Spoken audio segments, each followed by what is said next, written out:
तर मित्रांनो आम्ही आता थोडं पुढं आलो होतो आणि थोडं पाणी चालू होतं इथं बघा. तर खूप मस्त पाणी चालू होतं असं इकडं. म्हटलं इकडं थोडं पाय बी धुवून काढू म्हटलं थोडं. आणि नंतर बघा आपले दत्तू भाऊ कसे बसले उभे शिवम भाऊ पण उभे. त्यांना म्हटलं तुम्ही पण धुवून घ्या. ते म्हणता नाही धू तूच धू असं तसं. मग आता आपण निघू पुन्हा इकडं पोचल्यावर पुन्हा आपण पुढचा पार्ट चालू करू. आता सध्या पुरतं एवढंच घेऊ. तर बाकी आता दत्तू भाऊ काय म्हणतो तुम्ही बघा.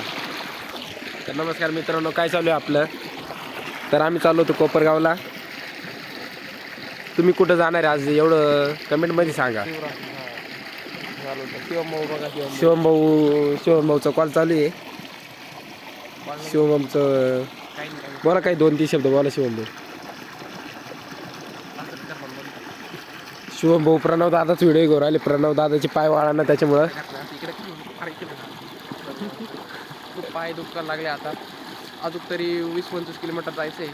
आणि बघू तर आता येताना आता तर सांगतो